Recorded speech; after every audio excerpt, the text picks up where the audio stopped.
시청자 여러분 안녕하십니까? 참으로 씁쓸해한 아침입니다. 그렇지만 즐겁고 행복한 하루를 보내시기 바랍니다. 어제 밤늦게까지 진행된 조국의 간담회는 아주 기분 나쁜 장면들로 가득했습니다. 한국 사회의 수준을 보여주는, 이 나라 권력 집단의 수준을 적나라하게 보여주는, 국민을 완전히 개돼지 수준으로 하는 그들의 오만과 국민에 대한 조롱. 제가 정말이지 이 기분 나쁜 장면들을,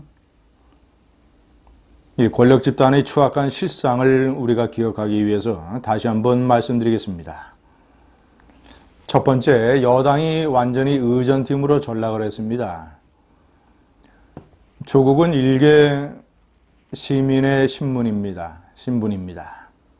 그런데 그가 무슨 자격으로, 무슨 권리로 국회라고 하는 국가시설의 공간을 이용을 해서 자신의 간담회를 하고 헌법기관인 국회의원들로부터 각종 의전을 받고 특정 정당의 중재로 그런 간담회를 할 수 있었는지. 정신 나간 여당이 아닐 수 없습니다. 조국 청문회 문제와 관련해서 더불어민주당은 이 권력 집단의 집권당이 아니라 헌법이 규정한 헌법기관, 행정부의 후보자를 견제하고 검증해야 되는 입법부의 사명을 가진 삼권 분립의 존재입니다. 이것을 완전히 망각하고 조국의 들러리, 조국의 의전팀이 되어버린 민주당. 조국은 그런 형식을 택하고 자신이 민주당에 부탁했다고 얘기를 했습니다. 그런 형식을 택하고 국회라는 국가시설의 공간을 간담회 장소로 사용함으로써 일단 그의 모든 주장과 그의 간담회의 정통성이 절반이 날아가 버렸습니다. 저는 조국이 머리가 참 나쁘다고 생각합니다. 자신이 그런 공정과 독립 그리고 무죄를 주장하려면 호텔을 빌려서 민주당과는 아무런 관련 없이 자신이 개인이 독자적으로 간담회를 했으면 훨씬 더 설득력이 있었을 겁니다. 머리가 좋은 것 같으면서도 머리가 나쁜 조국, 헛똑똑이 조국.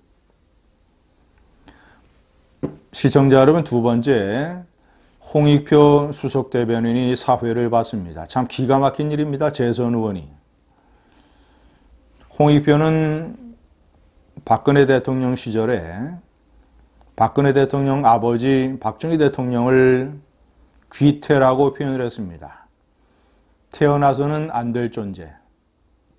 그 귀태의 딸이 대통령을 하고 있다라고 얘기를 했습니다. 이런 페르나를 두 번째 국회의원으로 뽑아준 유권자들도 문제이지만 버젓이 이런 페르나가 사회의 마이크를 잡아서 각종 조국을 옹호하는 발언들을 해댔습니다. 조국이 얘기하는 것을 보충 설명을 했습니다.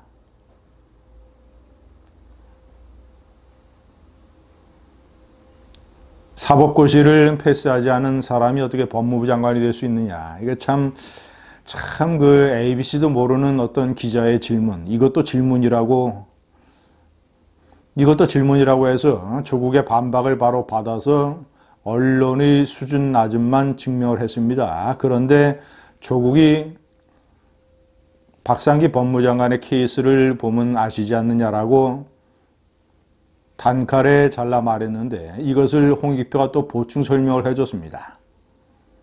박상기 법무장관도 고시를 패스한 적이 없다라는 이런 뜻이었다라는 식으로 보충 설명을 해줬습니다. 그리고 열심히 무슨 조국의 정책에 관한 비전도 질문을 해달라. 조국의 끔찍한 이 도덕성 하자 이런 것에 관한 예봉을 피해가려고 하는 이런 또 언행을 내놨습니다.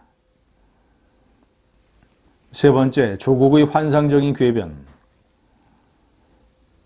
참으로 기가 막힙니다. 자신은 정치적 민주화라든가 권력기관의 개혁이라든가 이런 무슨 엄청난 국가 일을 하기 위해서 정신이 팔려서 딸과 가족의 문제를 채 돌보지 못했다. 불철저했다.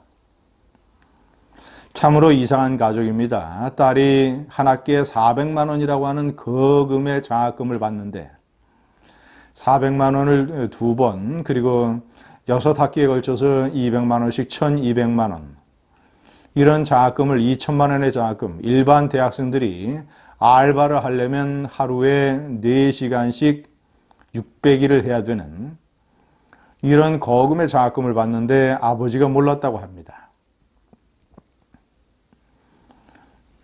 이 집안은 도대체 어떻게 된 집안입니까?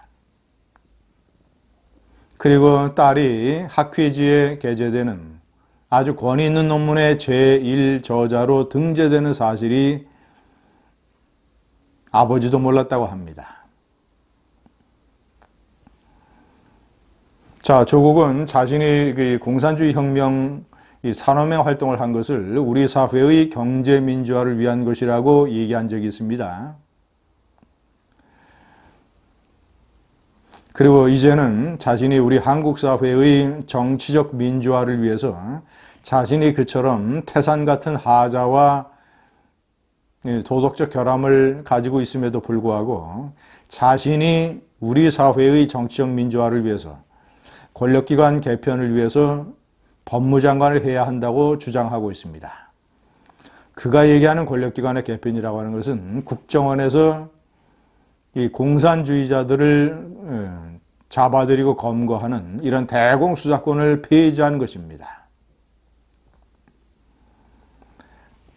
네 번째, 조국 딸은 마법사인가?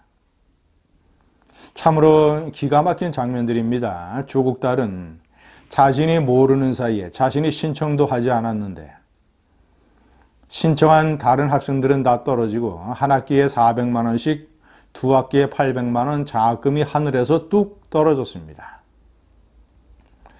자신이 의대 공부가 어려워서 유급을 했는데도 어떤 천사가 나타나서 천사 교수가 나타나서 내가 장학금을 줄 테니 용기를 잃지 말고 공부하라고 했답니다. 그것도 6학기에 1200만 원.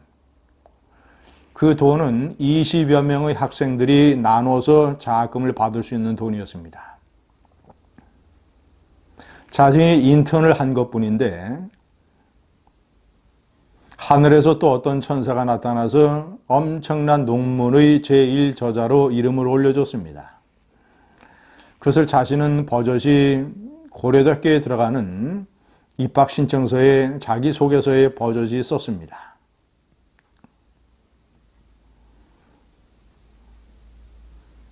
조국 딸의 엄청난 행운, 마법사 같은 행운. 5번째, 모든 비밀의 은폐자 조국의 부인. 어제 간담회를 지켜보면 부인만 국민 앞에 등장하면 이 모든 흑막의 대부분이 밝혀질 수 있겠구나라는 생각이 들었습니다. 묻지마 사모펀드. 조국의 부인은 도대체 어떤 생각에서 남편이 이른바 자신들이 얘기하는 촛불혁명 정권의 핵심 요직을 맡았는데 그 요직을 맡은 지 2달 만에 가지고 있는 10억 원의 재산을 좀 더 많이 한꺼번에 크게 불려보겠다고 서민을 위한 정권의 핵심 정말이지 이 혁명가 집단의 핵심 멤버의 부인이 그것도 유산을 받아서 수십억 원의 재산을 가지고 있는 사람이 한꺼번에 왕창 굴려보겠다고 묻지마 펀드에 돈을 갖다 퍼부었습니다. 딸에게 5천만 원, 아들에게 5천만 원 증여까지 해가면서 아들, 딸의 이름으로 또다시 넣었습니다. 자기 동생 가족 3억 5천만 원도 따라서 넣게 했습니다. 조국의 말이 맞다고 칩시다. 조국은 몰랐다고 칩시다. 하지만 딸이 논문의 저자로 등재된 사실과 엄청난 장학금을 엄마한테는 얘기했을 것 아니겠습니까? 엄마는 알고 있었을 거 아닙니까? 자, 어제 간담회를 지켜보면서 많은 국민들이 생각했을 겁니다. 이제 국민이 기댈 곳은 윤석열의 검찰밖에 없다. 사모펀드를 둘러싼 흑막, 그리고 논문 사기로 고려대학교에 들어갔는지 여부, 부산대 의학전문대학원과 서울대 환경대학원의 논문 사기가 인용되지는 않았는지에 관한 여부, 조국 딸에게 1,200만 원 장학금을 준 그 천사 교수가 어떻게 부산 의료원장이 됐는지, 참으로 어젯밤에 조국 간담회는 정말이지 아주 기분 나쁜, 씁쓸해한 이런 미스테리 연극이었습니다. 감사합니다.